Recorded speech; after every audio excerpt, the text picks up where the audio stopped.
Hello, I'm Kalinda, and today I am talking about how reflexology can help when you are frustrated because you can't find answers. I know this firsthand because I went through a healing crisis back in 2009. What had happened was in my early 20s, I was busy being busy, right? And I probably wasn't eating the best. I was mom running, trying to take care of the kids like most people do. And things just got really stressful. So I didn't manage the stress well. That is a confession because I wasn't eating properly. I wasn't paying attention to the pain. I would pop pills in order to make the pain go away and so that I could push through. Sound familiar? And then eventually it got to the point that my body just decided it had enough. And in those moments, I was forced to pay attention. The pain was no longer going to go away because the pills didn't work. I had no option anymore to just try to push through. All of those options were taken away. Medically, there wasn't anything that they could do. They couldn't find anything. Ever been in that situation where you have pain and nobody can tell you what it is, telling you it's not a good place to be. So what had happened is I had gone to a lot of specialists. I had a ton of tests. I had at one point, it felt like a seizure and nothing could be confirmed. I was trying to describe what had happened. Things got backwards. It wasn't making any sense according to any of the medical journals. So I was being stuck because I couldn't find any answers. And ironically, in that specific situation, I started looking for alternative ways to feel better outside of medication because when something doesn't work, you need to find something that does. And it started off, I went to a massage therapist, I believe, and then somebody had referred me to a chiropractor. Well, back then I was terrified of chiropractors, but I ended up going through everything that I could to make sure that I was safe. I had a x-ray done to make sure that I hadn't had a stroke when I felt like I had that epileptic thing going on.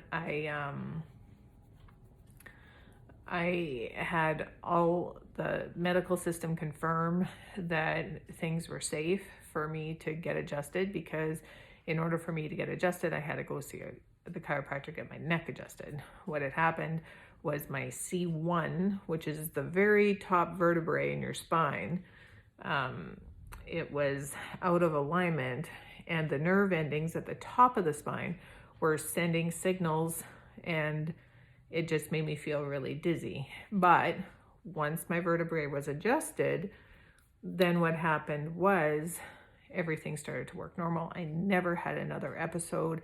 I felt good. And that was the first thing that led me to really start to look at things differently. If I wasn't getting answers from someplace, I had to find them somewhere.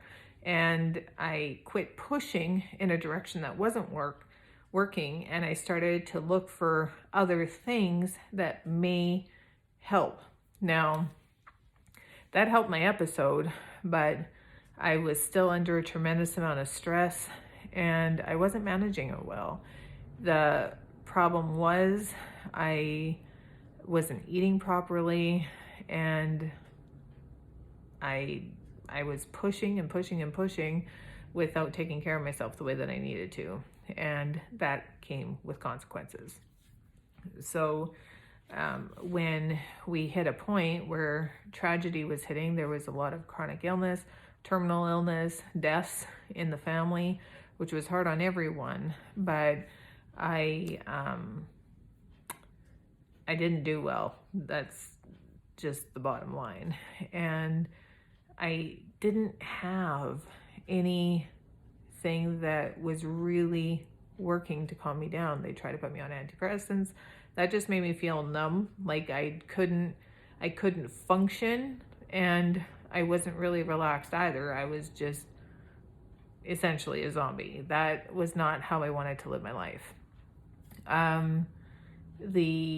Anything that they gave me to try to calm me down, I got the side effects, none of the benefits. So I was between a rock and a hard spot. And that led me to start changing my diet. So the first thing I did is I started working with a naturopath in order to be able to change my diet. I did so many different therapies in order to try to feel better, including I did Bowen therapy. I loved Bowen therapy, cranial sacral massage, several different kinds of massage. I would walk. I started working out. I tried homeopathy. One time I did a thermal imaging, which was super cool because it shows you where the imbalances are in the body. Tried acupressure, tried acupuncture. What else is there?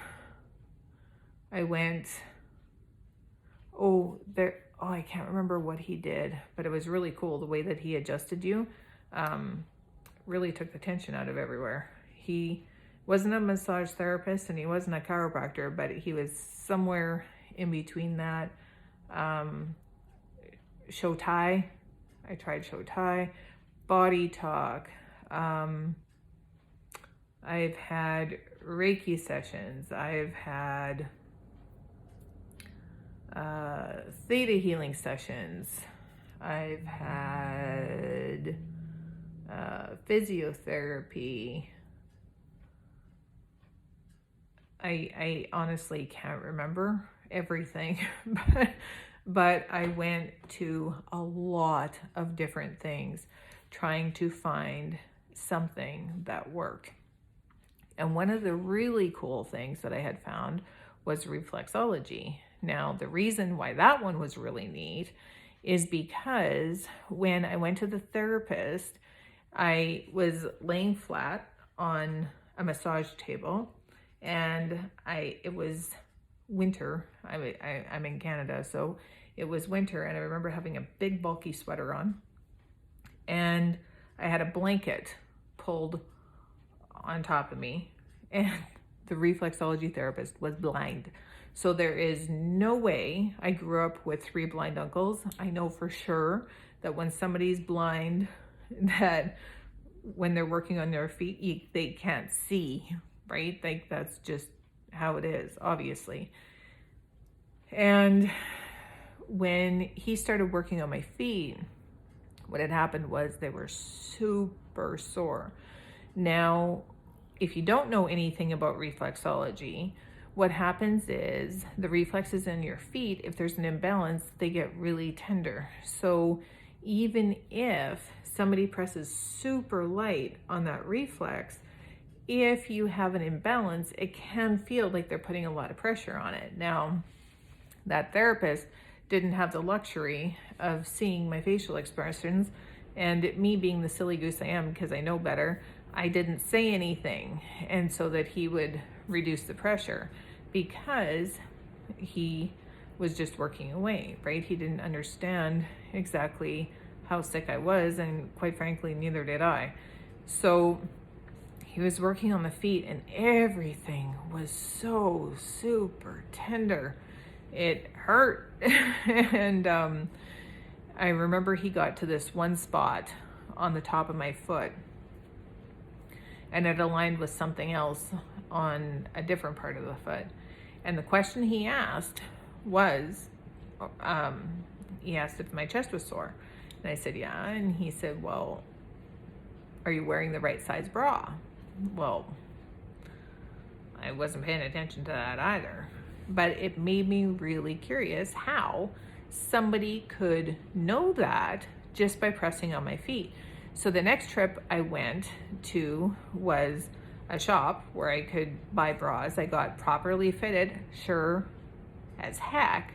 I was not wearing the right size bra, and my chest was sore because of it. Because, I mean, if you're squishing things that shouldn't be squished, it causes a problem. And So I ended up spending $400 in bras that day, and I changed things up for probably about a week, and I booked another appointment. Sure as heck, the reflexes in my feet didn't hurt anymore. Blew my mind, because that was something so simple causing discomfort. That was an easy fix. And so I continued to work with that reflexology therapist. And at one point, I had an uncle that was passing away from lung cancer. Now, behind the reflexology therapist, there was a chart with the reflexes of the feet and how they correspond to every different part, gland, and organ of the body.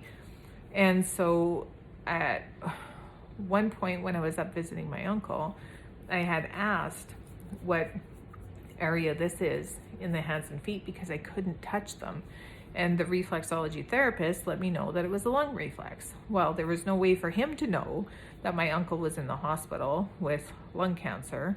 And I found it absolutely amazing that the feet or the hands could reflect what was going on the inside of the body. So that curiosity, one day after getting out of the doctor's office at the age of 36, being told that there was nothing less that they could do because nothing seemed to be working, this is as good as it gets, got really frustrated. And I remember remembering that chart that day. I knew that I couldn't go back to school to become a doctor to try to figure it out because they weren't lying to me. They did all that they could do, and I had to find another way in order to feel better. Good news is I ended up taking a reflexology course, and that course indeed helped me understand how the body worked together. And it didn't take long. I took a course in 2009. That understanding helped me heal, and I was able to beat anxiety and panic disorders naturally in 2012.